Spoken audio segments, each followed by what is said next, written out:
দর্শক বন্ধুরা, আপনাদের সকলকে স্বাগত জানাচ্ছি। এই মুহূর্তে সবথেকে গুরুত্বপূর্ণ খবর অবশ্যই Adhir Ranjan Chowdhury. Everywhere Adhir Ranjan Chowdhury, Adhir Ranjan Chowdhury and Adhir Ranjan Chowdhury is going on. নির্বাচনের ঠিক আগে থেকে, অবশ্যই লোকসভা নির্বাচন 2024-এ ঠিক আগে থেকেই অধীর রঞ্জন চৌধুরীকে আমরা কেমন দেখছিলাম দর্শক বন্ধুরা? অস্থিরতা, একাধিকবার বিভিন্ন বিবাদে জড়িয়ে পড়েছেন তিনি।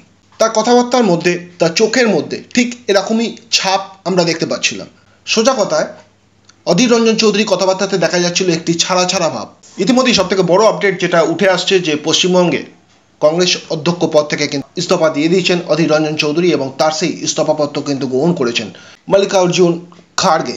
আবারও বলছি দর্শক বন্ধুরা, ঠিক লোকসভা ভোটের আগে থেকেই কংগ্রেস দলের বিভিন্ন সিদ্ধান্ত নিয়ে অধীর রঞ্জন চৌধুরী কিন্তু বিস্ফোরক কথাবার্তা বলছিলেন। আর তারই মধ্যে ভোট শেষে যেটা ঘটলো, অধীর রঞ্জন চৌধুরী কিন্তু ইস্তফা, এবং সেই ইস্তফা আবারও বলছি গ্রহণ করেছেন মল্লিকার্জুন খাড়গে। প্রায় 25 বছর পর হারলেন অধীর রঞ্জন চৌধুরী, তাও একটি বড় ব্যবধানে। যাকে বাংলায় কংগ্রেসের পক্ষ থেকে বেঙ্গল টাইগার বলা হয়, সেই অধীর রঞ্জন চৌধুরী হারলেন। আর তারই জন্য কি তার এই ইস্তফা দর্শক বন্ধুরা? তাহলে কি তিনি অন্য কোনো দলের পথে? গুঞ্জন শোনা যাচ্ছে তিনি কিন্তু যেতে পারে বিজেপিতে। কতটা সম্ভাবনা আছে সেই নিয়ে আজকের এই প্রতিবেদন আপনাদের উদ্দেশ্যে। তার আগে আমি সীমান্ত আপনাদের সকলকে আমার এই Bengal job with study YouTube চ্যানেলে স্বাগত জানাচ্ছি। ভিডিওটি স্কিপ না করে সম্পূর্ণ দেখার একটি অনুরোধ আপনাদের কাছে, কারণ এই যে প্রতিবেদন থেকে আপনারা কিছু মশলা পাবেন। দেখুন, অধীর রঞ্জন চৌধুরীর ক্ষেত্রে সবথেকে বড় যেটা বর্তমানে অসুবিধা হয়ে দাঁড়ালো সেটা হলো পশ্চিমবঙ্গ থেকে তিনি কোনো স্ট্যান্ড নিতে পারলেন না। কিন্তু এই অধীর রঞ্জন চৌধুরী হলেন সেই মানুষ যিনি পশ্চিমবঙ্গে তৃণমূল কংগ্রেসের হয়ে বিরোধিতা করেছেন, কাঁটায় কাঁটায় কিন্তু বিরোধ করেছেন। দেখুন, পশ্চিমবঙ্গ থেকে এই কংগ্রেস সম্পূর্ণভাবে মুছে যাওয়ার প্রধান কারণ যেটা সকলে দেখছে, সকলে বলছে, সেটা হলো পশ্চিমবঙ্গে তৃণমূল কংগ্রেস এবং দিল্লির যে কংগ্রেস, তাদের একে অপরের মধ্যে একটি সমঝোতা। দেখুন দর্শক বন্ধুরা, সমঝোতা ইন দ্য সেন্স বলছি যেখানে কংগ্রেস পশ্চিমবঙ্গে তার নিজস্ব কর্মীদের কথা না ভেবে চিন্তাভাবনা করছে, গুরুত্ব দিচ্ছে তৃণমূল কংগ্রেসের বিভিন্ন নেতাদের কথাকে। সত্যিই আমরা কংগ্রেসকে এই লোকসভা নির্বাচনের ঠিক আগে আমরা দেখেছি যতটা নিজের দলে, নিজের পার্টির কথা চিন্তাভাবনা না করেছে, তার থেকে বেশি চিন্তা করেছে কিন্তু তৃণমূল কংগ্রেসকে নিয়ে। পশ্চিমবঙ্গে তৃণমূল কংগ্রেসের গুরুত্বকে কীভাবে আরও বড় করা যায়, আরও কীভাবে ছড়িয়ে দেওয়া যায় গুরুত্বকে, সেইটা নিয়ে চিন্তা করেছে কিন্তু আমাদের এই কংগ্রেস। জলাঞ্জলি দিয়েছে নিজেদের পার্টির কথাকে, জলাঞ্জলি দিয়েছে নিজেদের পার্টির কর্মীদের কথা। আর যেটার বিরুদ্ধে বিস্ফোরক হতে গিয়েও সম্পূর্ণভাবে বিস্ফোরক হতে পারেনি কিন্তু এই অধীর রঞ্জন চৌধুরী। আর তারই ফলস্বরূপ আজকে কিন্তু এই ঘটনা, যেটা বিরোধীরা বা বিভিন্ন রাজনৈতিক দলের বিভিন্ন মানুষেরা আজকে বলছে। দর্শক বন্ধুরা, আপনারা আমার সাথে কতটা একমত এই বিষয়ে যদি আপনাদের কিছু বলার থাকে, অবশ্যই এই ভিডিও কমেন্ট বক্সে কিন্তু আপনারা আপনাদের গুরুত্বপূর্ণ মতামত ছাড়তে পারেন। এটা হলো সেই কংগ্রেস দল, যেই দলকে চূর্ণ বিচূর্ণ করে সেখান থেকেই একসময় সৃষ্টি হয়েছে তৃণমূল কংগ্রেস। অর্থাৎ ভারতের ইতিহাসে যদি কোনো দল থাকে যারা নিজেদেরকে চূর্ণ বিচূর্ণ করেছে নিজেদের হাতে, সেটা হলো কিন্তু এই কংগ্রেস।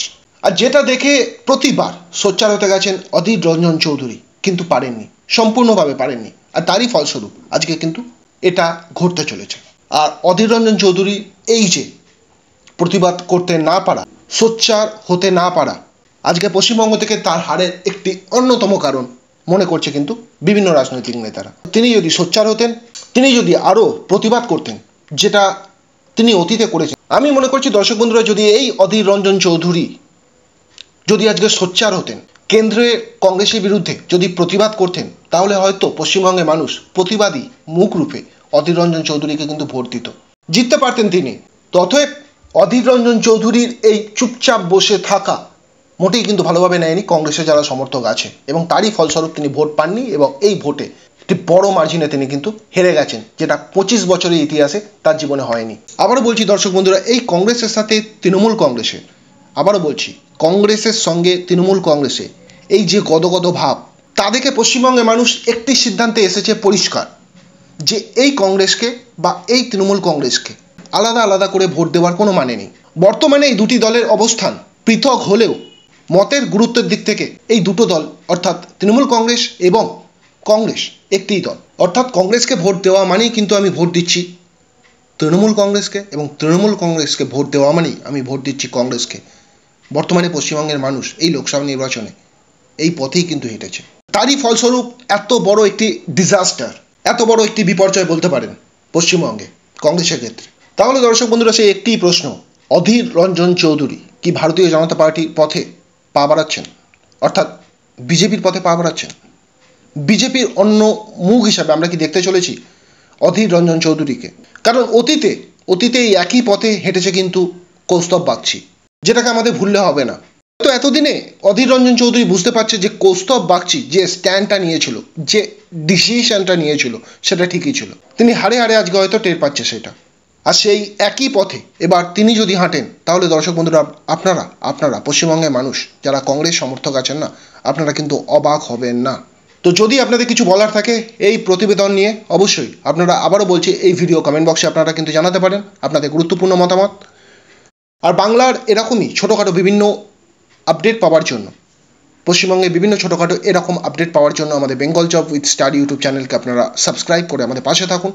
আর হ্যাঁ, একটি করে ছোট্ট লাইক আর শেয়ার করবেন, কারণ আপনাদের একটি ছোট্ট লাইক এবং শেয়ার আমাদেরকে পরবর্তী ভিডিও বানানোর পূর্বে দর্শক বন্ধুরা যথেষ্ট কিন্তু মোটিভেট করে। তো দর্শক বন্ধুরা, আপনারা ভালো থাকবেন, সুস্থ থাকবেন। আমি সীমান্ত আজকের ভিডিও এখানেই শেষ করছি। নমস্কার।